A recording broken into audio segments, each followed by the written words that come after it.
Diesel petrol कहाँ पहुंच गया, बिजली का बिल कहाँ पहुंच गया, और चीजें कहाँ पहुंच गई। सोचिए महंगाई कहाँ पहुंचा दी। रुपया तो इकट्ठा कर लिया उन्होंने नोटबंदी से, सबकी जेब से निकलवा लिया। अब सोना इकट्ठा कर रही है बीजेपी, सुनने में आ रहा है कि कौन इकट्ठा कर रहा है सोना। मुझे तो ये लगता है कि सोना कहीं इकट्ठा हो रहा है, उसी की वजह से सोना महंगा हो रहा है। भारत में 8 नवंबर 2016 में हुई नोटबंदी के दौरान 10 नवंबर 2016 को लाइन में खड़ी एक महिला ने बच्चे को जन्म दे दिया था, जिसको समाजवादी पार्टी के राष्ट्रीय अध्यक्ष अखिलेश यादव ने खजांची नाम दिया था। और सपा हर वर्ष खजांची का जन्मदिन पार्टी कार्यालय पर धूमधाम से मनाती आई है। इसी क्रम में सोमवार को सपा कार्यालय पर खजांची का जन्मदिन मनाया गया, जहां सपा सुप्रीमो ने खजांची को ढेरों शुभकामनाएं दी। साथ ही इस मौके पर सपा के राष्ट्रीय महासचिव शिवपाल सिंह यादव, सपा के प्रदेश अध्यक्ष श्यामलाल पाल, सपा के सीनियर लीडर राम गोविंद चौधरी, राजेंद्र चौधरी समेत कई दिग्गज नेता और कार्यकर्ता मौजूद रहे। वहीं पूर्व मुख्यमंत्री अखिलेश यादव ने खजांची के जन्मदिन पर नोटबंदी को याद दिलाते हुए मीडिया के सामने भाजपा सरकार पर जमकर हमला बोला और कहा, सरकार से अगर हम पूछे कि जो राशन पाने वाले लोग हैं उनकी पर कैपिटा इनकम क्या है, तो सरकार आज भी बताने के लिए तैयार नहीं है। जरा सोचिए, महंगाई इन्होंने कहां पहुंचा दी। गाड़ियां महंगी, घर मकान महंगा, सोना भी महंगा। सोना इकट्ठा कर रही है बीजेपी। यह सरकार झूठ पर चल रही है, इमोशन पर चल रही है, डराकर सरकार चलाई जा रही है।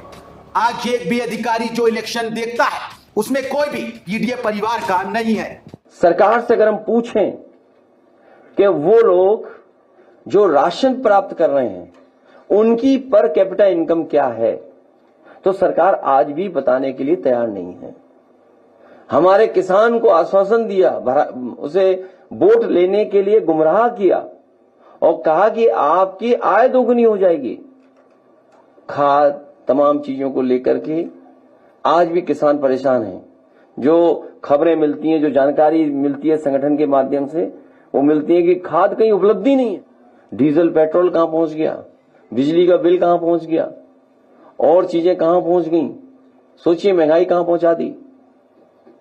साइकिल महंगी, मोटरसाइकिल महंगी, गाड़ियां महंगी, घर मकान बनाना महंगा, जरूरत का सामान महंगा, और सबसे बड़ा गरीब के ऊपर जो इन्होंने फैसला लिया, सोना महंगा कर दिया।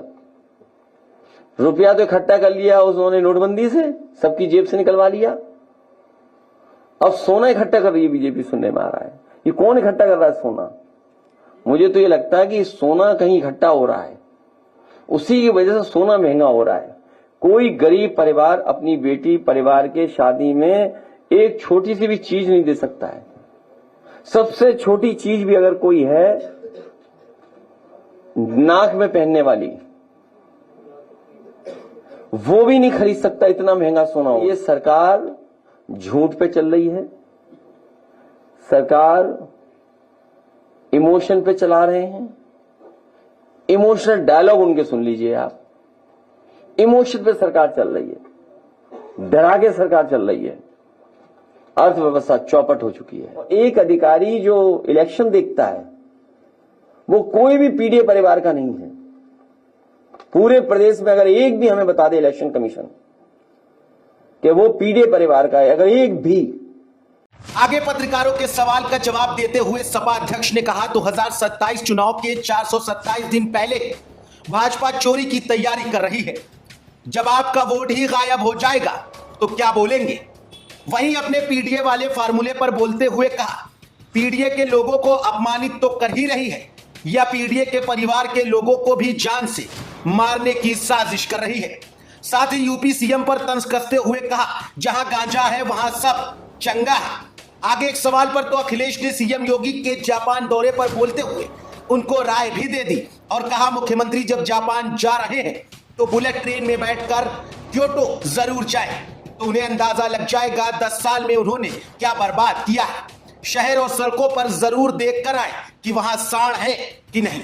27 दिन पहले ही ये चोरी की तैयारी कर रहे हैं, डकैती की तैयारी कर रहे हैं, बेईमानी की तैयारी कर रहे हैं। 11 जनवरी 2027 को अगर चुनाव की तारीख आएगी तो आज 427 दिन हैं, 427 दिन पहले ही बेईमानी शुरू कर दी। तो सोचो हमारे संगठन को और हमको और आप लोग भी मदद करना, कितनी बड़ी जिम्मेदारी है लोकतंत्र बचाने की, संविधान बचाने की।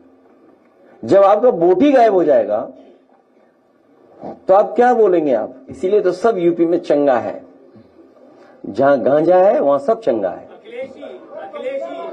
जहां लाओगे गांजा वहां सब होगा चंगा। तो आप प्रतापगढ़ में कितना पकड़ा गया? सुना हमने कि मशीन लगाई गई पैसा गिनने के लिए, है? और पुलिस थक गई। हम ऐसे पुलिस के लोगों को बधाई देना चाहते हैं कि जिन्होंने गांजा पकड़ा है उत्तर प्रदेश में। ऐसी पुलिस जो गांजा पकड़ रही है उसको पुरस्कार मिलना चाहिए। पीडीए के लोगों के ऊपर ये लगातार इस तरह का काम कर रहे हैं, अपमानित तो कर ही रहे हैं, मुकदमे दर्ज हो रहे हैं, मार दे रहे हैं, जान ले रहे हैं। अब पीडीए के परिवार के लोगों की जान ले रहे हैं लोग। मेरा तो निवेदन यही है, जिस भी देश में जाएं, सिंगापुर और जापान, चलो अच्छा है जापान में जा रहे हैं, अच्छा लगेगा उन्हें, है? और जब वहां जा रहे हैं तो बुलेट ट्रेन में बैठ करके क्योटो जरूर जाएं, तो बुलेट ट्रेन देखने को मिलेगी और दूसरा क्योटो देखने को मिलेगा। और फिर लौट के आकर के स्पेन न जाएं, सीधे क्योटो जाएं, भारत के क्योटो। तो उन्हें अंदाजा लग जाएगा कि उन्होंने 10 साल में क्या बर्बाद किए हैं शहर, 10 साल में स्मार्ट सिटी के नाम पर कितना पैसा लूटा है। क्या जापान जा रहे हो आप आखिरी वक्त? कोई यहाँ मेडिटेशन सेंटर है वहां क्या कोई? और फिर हमारा तो इतना ही है कि वहां देख आए सड़कों पे सांड रहते हैं कि नहीं रहते हैं। जापान भी जाएं, सिंगापुर भी जाएं, लेकिन वो सड़कों पे जरूर देखा है कि वहां सांड है कि नहीं है। बस इतना ही हमारा निवेदन है। हालांकि अब देखने वाली बात यह होगी कि क्या सपा सुप्रीमो अखिलेश यादव के इन बयानबाजियों के बाद भाजपा से कोई पलटवार आता है या नहीं। लखनऊ से कैमरा सहयोगी आयुष सोनी के साथ संवाददाता अली नकी की रिपोर्ट।